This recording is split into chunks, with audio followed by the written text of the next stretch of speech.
মুসআব ইবনে উমাইর রাদিয়াল্লাহু তাআলা আনহু, যিনি উহুদের যুদ্ধে শহীদ হয়েছিলেন, উনাকে পাঠিয়েছিলেন। দেখেন, উনি আবু বকর রাদিয়াল্লাহু তাআলা আনহুকে পাঠান নাই, পাঠিয়েছেন ওমরে ফারুককে, ওসমান রাদিয়াল্লাহু তাআলা আনহু, আলী রাদিয়াল্লাহু তাআলা আনহু, কাউকে পাঠাইছেন?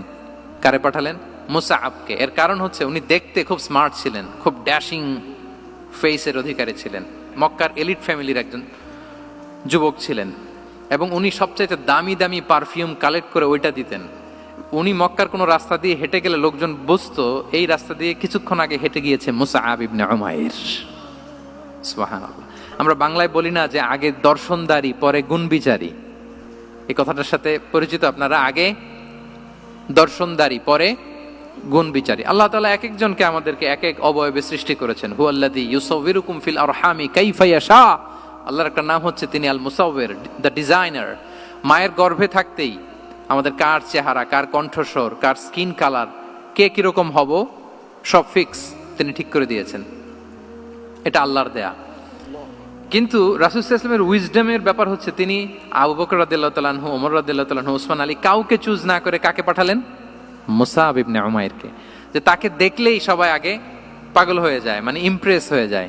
হ্যাঁ, ফার্স্ট ইমপ্রেশনটা তার খুব ভালো, খুব ভালো। উনি মুসআব ইবনে উমাইরকে পাঠালেন, এবং যেই প্ল্যান সেই কাজ। উনি যে পুরো মদিনা কাঁপায় ফেলছেন, মাশাআল্লাহ।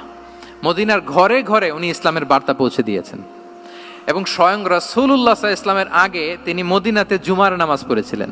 কারণ জুমার বিধান আসছে, কিন্তু মক্কা এমন একটা ল্যান্ড যেখানে এখনো জুমা পড়া আবশ্যক হয় নাই, চারদিকে কুফর বেষ্টিত।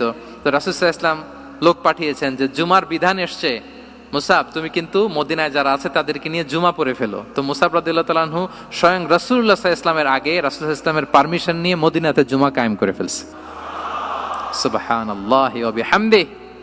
দেখেন, উইজডম ড্রিভেন পার্সোনালিটির অধিকারী ছিলেন, প্রজ্ঞার অধিকারী ছিলেন, অন্য কাউকে পাঠাননি। কাকে পাঠিয়েছেন? মুসআব ইবনে উমাইর। তাহলে উনি যেই কাজটাই করতেন, যেটা বলতেন, যেটাতে এঙ্গেজ হতেন, এর নেপথ্যে প্রজ্ঞা ছিল। কি ছিল ভাই? উইজডম ছিল। আল্লাহ যেন সেই উইজডম আমাদেরকে দান করেন, আল্লাহ যেন সেই প্রজ্ঞা দিয়ে আমাদেরকে সমৃদ্ধ করেন। আমরা সবাই পড়ি আমিন।